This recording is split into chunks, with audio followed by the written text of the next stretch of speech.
For most Americans, the story begins in 1979 with the Iranian Revolution and the hostage crisis.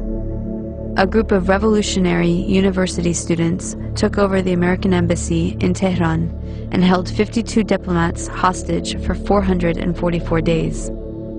To help burn this into the American narrative, the news show Nightline was created with a nightly tally of the number of days since the crisis started.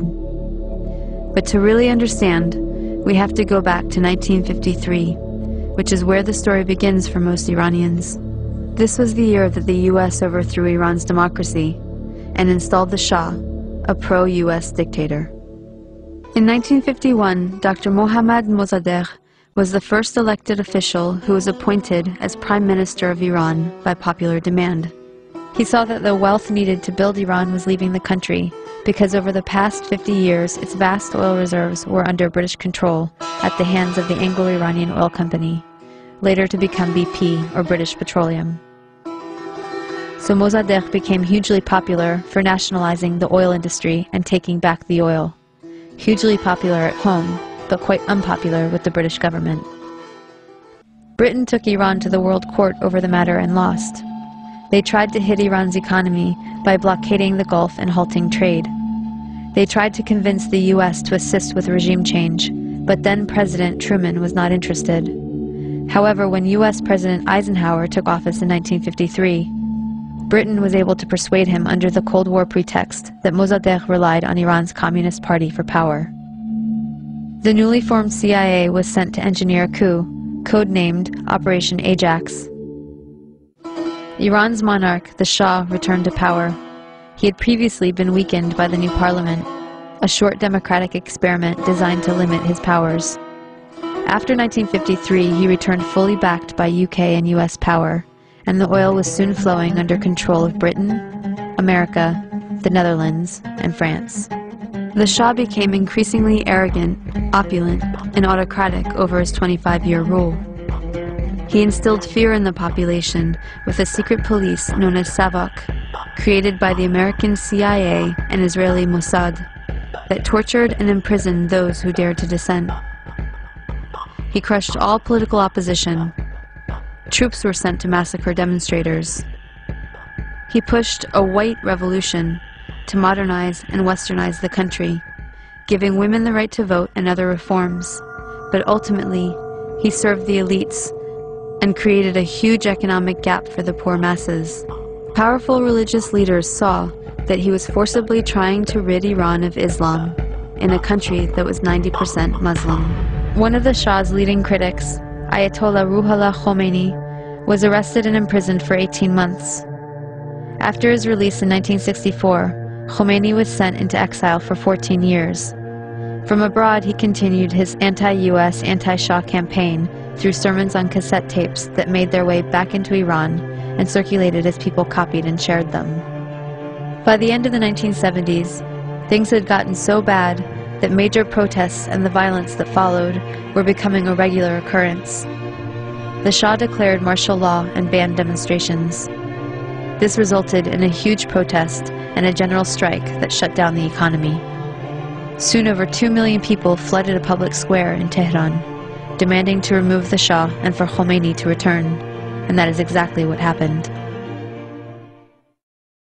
One important thing to note is that the CIA orchestrated the 1953 coup out of the very same American embassy in Tehran that was later the site of the hostage crisis, right after the Shah was overthrown by popular revolution in 1979. The students were convinced that once again, the US had plans to overthrow their revolution.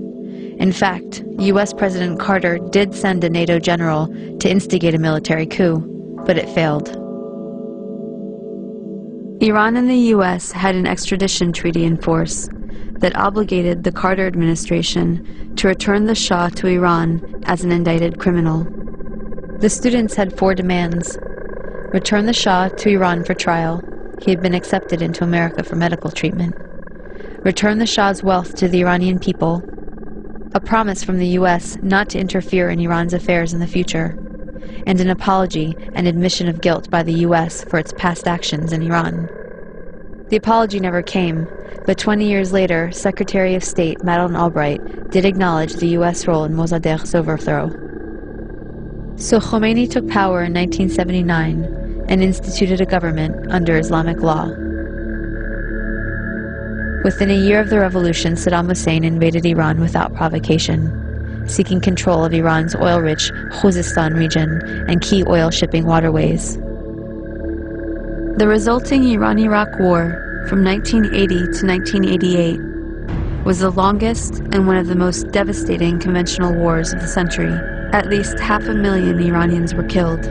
This war further cemented resentment of the U.S. government, as they were playing both sides. On one hand, they were supporting Iraq, providing money, technology, and intelligence, including satellite photography, to help Iraqi bombing raids. The U.S. helped provide Saddam Hussein with weapons by giving him agricultural credits and pressuring Gulf states to give him billions in loans so he could buy weapons from Western Europe, China, and Russia.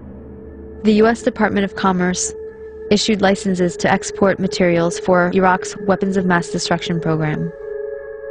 The U.S. continued its support even after learning that Iraq was using chemical weapons against Iran, not to mention against its own citizens, to stop an uprising of Kurdish separatists.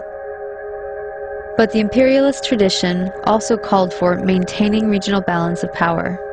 So the U.S. also armed Iran, not letting any one regional power get secure enough to dominate or to ally with its neighbors to challenge U.S. hegemony. In this case, it came in the form of the Iran-Contra scandal. U.S. President Reagan needed money to fund an unjustified war against Nicaragua, but was forbidden to do so by Congress. So U.S. arms were illegally sold to Iran through Israel and South Africa, and the proceeds went to the Nicaraguan Contras. This allowed Reagan to get around Congress to support a campaign of kidnap, rape, torture, and murder for which the U.S. was convicted by the World Court for unlawful use of force. In other words, state-sponsored international terrorism. The ruling was ignored. Khomeini died in 1989, shortly after the war ended. He promised democracy, but essentially had become the next dictator. Although he improved literacy and much-needed health care for the masses, he also imposed censorship, violently crushed political dissent, and attacked women's rights. Instead of the Savak, the people now had the Revolutionary Guard to fear. Since then, Iran has been an oppressive theocracy. Khomeini was replaced by Khamenei, who remains supreme leader to this day.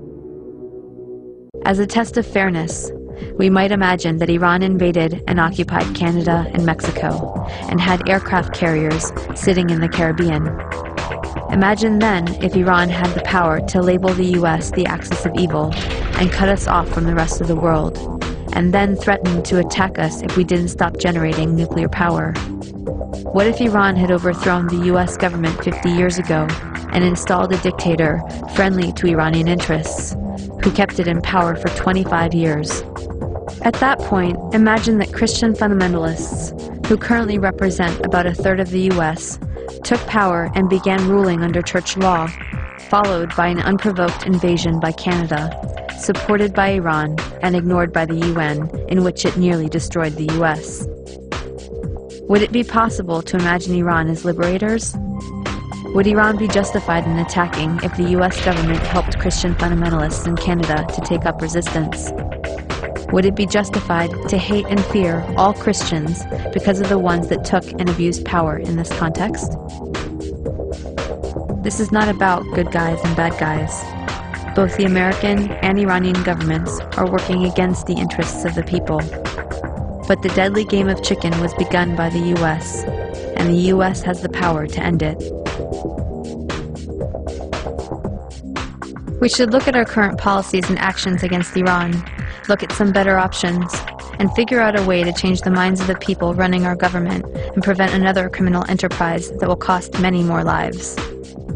It has been done in the past, and if people take action, it can be done again.